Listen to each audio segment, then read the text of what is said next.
મારું નામ તો મધુસૂદન, અમે બંને મધુ છીએ એમ કહીએ. મધુબાલ અને મારું મધુસૂદન. ટોટલ આમ પ્લોટ લગભગ 1100 મીટરનો છે. એની ઉપર 3500 ફૂટ બાંધકામ કર્યું છે મેં. અમને રહેતા 5 વર્ષ થયા. પહેલાં 2 વર્ષ બનાવતા થયા. છોકરાઓ 2 છે. મોટો લંડનમાં છે, સાઉન્ડ એન્જિનિયર, ને નાનો બર્લિનમાં છે, જર્મની.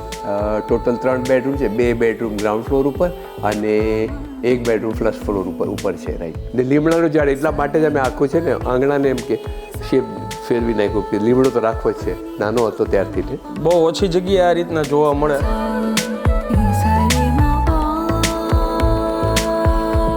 ગોળ પાપડી, ચેવડો ને ચૂરમાના લાડુ મને શોખ છે, મને બધાને ખવડાવવાનો.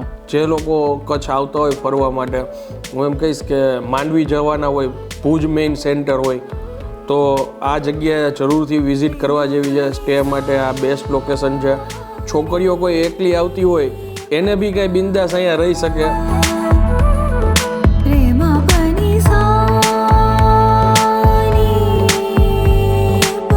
તો ફરી એકવાર તમારા માટે એક નવો વિડીયો લઈને આવી ગયો છું ને હું છું અત્યારે કચ્છના ભુજ સિટીમાં. મસ્ત જગ્યાએ આજે રોકાણો છું. આની પહેલાં થોડા દિવસ પહેલાં છે ને મારા સિસ્ટર કચ્છ ફરવા આવ્યા હતા, રણ ઉત્સવમાં અને બધા આવેલા હતા. તો એ લોકોએ સ્ટે લીધો હતો આ જગ્યાએ ભુજમાં. અહીંયા છે ને એક અંકલ આંટી છે જેનું આ 1100 વર્ષનો બંગલો છે અને બહાર ફરવા જાય આપણે બધી જગ્યાએ અત્યારે આ સિસ્ટમ ચાલી રહી છે. અહીંયા 2 બેડરૂમ એ લોકો છે એ રેન્ટ ઉપર ભાડે આપે છે.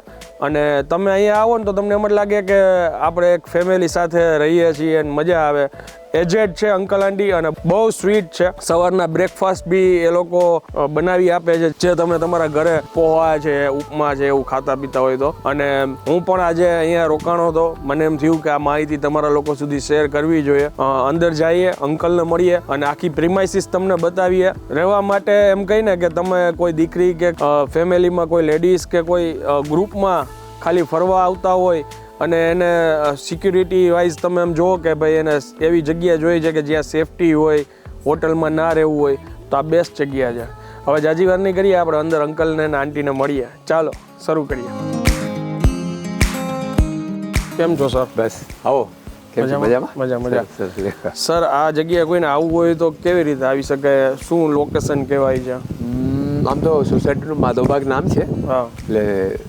એટલે ગંગેશ્વર રોડ છે. એટલે ગંગેશ્વર રોડ ઉપર દૂન સ્કૂલ, આગળ જતા દૂન સ્કૂલ છે. દૂન સ્કૂલની બાજુમાં ગંગેશ્વર રોડ ઉપર કહીએ તો માધવબાગ મળી જાય. આ અત્યારે જે જગ્યા છે એ ગાર્ડન એરિયા છે ને? ગાર્ડન છે. આ અમારો પ્લોટ તો મોટો છે પણ ખૂણામાં નાનકડું ગાર્ડન બનાવી રાખ્યું છે. અને અમારી પોતરી માટે થોડાક રમવાના સાધનો બનાવ્યા છે. આ સીસો છે, લસકાણી છે અને 2 હિંચકા છે અને થોડીક એક નાળિયેર પણ વાવી રાખી છે થોડીક. પાછળ સ્વિમિંગ પુલ. હા, આગળ જતા એક સ્વિમિંગ પુલ છે. જો કે આમ બહુ વપરાશ કરતા નથી અમે. હવે ઉનાળો આવે જ છે, હવે કરવાની કોશિશ કરશું અમે. ઓકે. આ આર્ટિફિશિયલ છે? હાજી, આર્ટિફિશિયલ છે કે ના? નેચરલ ઘાસ છે. નેચરલ ઘાસ છે. ઓકે. નેચરલ ઘાસ છે. સ્વિમિંગ પુલ બહુ ઊંડો નથી બનાવ્યો, 5-1 ફૂટ જેવું છે ને આખું ઓટલા જેવું. એટલે કોઈને બેસવું હોય તો થોડા છપછપિયા કરી શકે. આ અમારું લિવિંગ રૂમ છે અને આ દાદરાઓ માળિયા ઉપર જવાની. કચ્છના લગભગ મોટા ભાગના મકાનમાં આ માળિયા સિસ્ટમ જોવા મળે આપણને. અચ્છા. જૂનવાણી મકાનમાં. અને આ લાકડું બધું છે ને ભાવનગરના અલંગ શિપ બ્રેકિંગ યાર્ડમાંથી જૂનું લાકડું છે બધું. આ ઉપર ઓલ્ડ પાઇન છે બધું. જૂનું એટલે શું, પછી આમ ઠરડાય નહીં સમય જતા, જેમ સિઝનિંગ થાય ને સિઝન લાકડું આમ. એટલે એ ત્યાં ભાવનગરથી લઈ આવ્યા છીએ. આ શું છે તમારા? આ મારો વર્કિંગ સ્પેસ. આમ થોડું આમ બહુ ઓફિસ જેવું નહીં, પણ મને થોડો કેલિગ્રાફીનો શોખ છે એટલે કેલિગ્રાફી છે, થોડું વાંચન કરતો તો વાંચન એટલા માટે આ ટેબલ સ્પેસ બનાવી. પછી આ ગણપતિ છે, તાંબાના પત્ર સોનાનું પાણી ચડાવેલું છે, બાકી મીનો કરેલો છે. આ કચ્છની લીપણ આર્ટ. આ પેઇન્ટિંગ મારી પોતરીની છે બધી. સ્કૂલે જતી તો એ લોકો આમ કરાવે તો હું ત્યારે હતો ત્યાં લેતો આવ્યો છું. અરે ભાઈ એક્ઝેક્ટલી કોઈને ગમે કે નહીં, પણ મને ગમે છે. એબ્સ્ટ્રેક્ટ સરસ મજાના કલર્સ ને ફોર્મ્સ છે. એટલે આમ આગળ જતા કિચન છે અને આમાં અમારું ડાઇનિંગ એરિયા કમ ઓસરી કહીએ તો ઓસરી, અને અથવા તો લોબી. બેસવા માટે સોફો છે અને આ સેન્ટ્રલ કોર્ટયાર્ડ. એટલે સરસ થોડાક ફૂલો ઝાડ વાવ્યા છે, પણ હવે અત્યારે સિઝન પ્રમાણે ફૂલો નથી આવતા. ને લીમડાનું ઝાડ એટલા માટે જ અમે આખું છે ને આંગણાને એમ કે શેપ ફેરવી નાખ્યું કે લીમડો તો રાખવો જ છે. નાનો હતો ત્યારથી. બહુ ઓછી જગ્યાએ આ રીતના જોવા મળે. ખરેખર અહીંયા આવો ને તો જ તમને આ ફીલ આવે. આપણે હમણાં બહારની સાઈડ બેક સાઈડ હતા સ્વિમિંગ પુલ, એ એરિયા એક્ઝેક્ટ સામે છે. ત્યાંથીની અંદર અવાય છે અને વચ્ચેનો ભાગ એવો છે કે ત્યાં ઝાડવા વાવેલા છે, આખી ઓપન સ્પેસ છે, ઓપન સ્પેસ છે. પાંદડા બી અહીંયા આવે છે, એટલે તમે કુદરતની નજીક છો અને એ રીતનું આખું ઘર તૈયાર કર્યું છે. ને ચોમાસામાં તો સરસ મજા વરસાદ અહીંયા વરસતો એટલે આમ છાંટા ઉડીને આવતા હોય એટલે સરસ મજાનો આનંદ આવે આપણને. એટલે લગભગ આપણે સાઉથ ને પિક્ચરોમાં જોવા મળે કે આંગણામાં છે. આપણે ત્યાં લગભગ આંગણાની બહુ પહેલા સિસ્ટમ હતી, પણ સાઉથમાં હજી પણ ઘણા વર્ષે આ રીતના મેં જોયું ઘરની વચ્ચે આવું આંગણું હોય ને ઓપન હોય, ઓપન ટુ સ્કાય. હા, open two sky, right right. અને એ પાછું અહીંયા જ તમે ડાઇનિંગ ટેબલ એટલે 8-10 માણસો આરામથી બેસીને જમી શકે. આ બાજુ અમારો માસ્ટર બેડરૂમ છે. ઓકે. આપણે હિંચકો આપણે લગભગ ગુજરાતી ઘરોમાં જોવા મળે એ હિંચકો. કપલ જમીને પછી સોપારી, હું તો નથી ખાતો, સોપારી બોપારી કાપતા માણસો બેઠા અને બે વાતો કરે.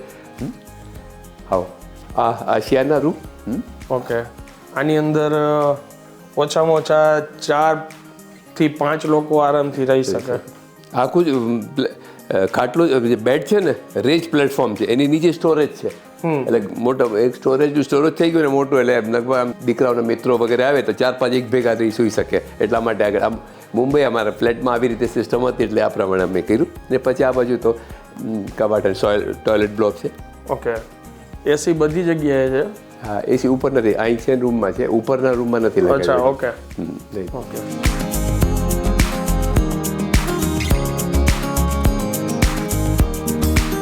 ફાઇનલી આખી પ્રોપર્ટી આપણે જોઈએ અને હવે છે ને જે આંટીનો શોખ છે ને એ વસ્તુઓ અત્યારે તૈયાર કરીને એમને રાખી છે. આ શું છે આંટી?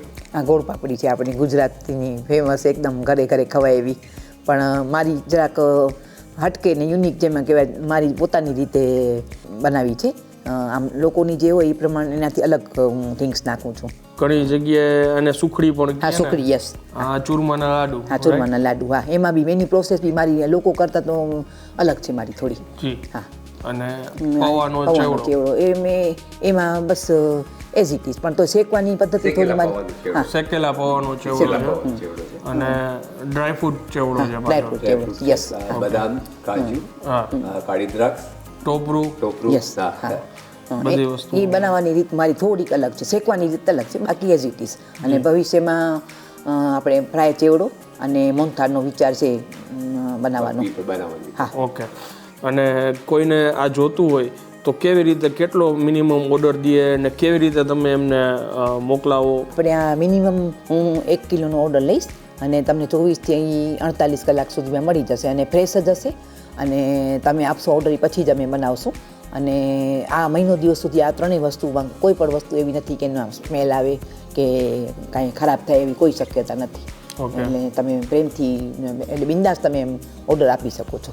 અને આંટી આ કોઈને ઓર્ડર કરવો હોય તો આ કિંમત કેવી રીતના છે? ગોળ પાપડીની 450 રૂપિયા છે, ચૂરમાના લાડુની 400 રૂપિયા અને ચેવડાની 300 રૂપિયા કિંમત છે. ઓકે. રહેવા માટે અંકલ કેવી રીતના હોય છે? આપણે અહીંયા કોઈને સ્ટે કરવું હોય તો કેવી રીતે છે? અમારે ત્યાં 2 બેડરૂમ છે જે અમે રેન્ટલ ઉપર આપીએ છીએ. એક બેડરૂમ ઉપર છે અને એક બેડરૂમ નીચે છે. નીચેના બેડરૂમમાં લગભગ 4 માણસો સૂઈ શકે એમ છે. ઉપર 2 જ, એક એક્સ્ટ્રા બેડ નાખી શકાય એક્સ્ટ્રા પેમેન્ટ સાથે. અને લગભગ શિયાળાની સિઝનમાં તો મોટાભાગે ફૂલ હોય જ છે, એટલે માણસો ફોન નંબર ઉપર ફોન કરે ઓલરેડી કે ઓક્યુપન્સી કેવી રીતે એ પ્રમાણે નક્કી કરી શકાય અને ઓનલાઈન પેમેન્ટ કરીને આવી શકાય. ઓકે. ચૂરમાના લાડુ છે ને આજ દી લગી મારા ઘરે મારા બા બનાવે ને એ સિવાય મને કોઈ દિવસ ક્યાંય ભાવ્યા નથી. આની અંદર ગુંદાઈ નાખે ઘણા લોકો, ગુંદાઈ નાખે, પણ એ પછી બીજી જગ્યા છે કે તમારા હાથના ભાવ્યા મને. બહુ સરસ. Thank you very much. Thank you very much. Main જે મીઠાશ છે ને એ પ્રોપર છે, ખાંડનું માપ ને જે ગોળ પડતો હોય ગોળનું માપ પ્રમાણે છે. ડ્રાયફ્રૂટ, એલચીની ફ્લેવર બહુ મસ્ત આવે છે. ઓલ ઓવર ખરેખર બહુ સારું છે. વિડીયો હવે હું અહીંયા વિરામ આપું છું.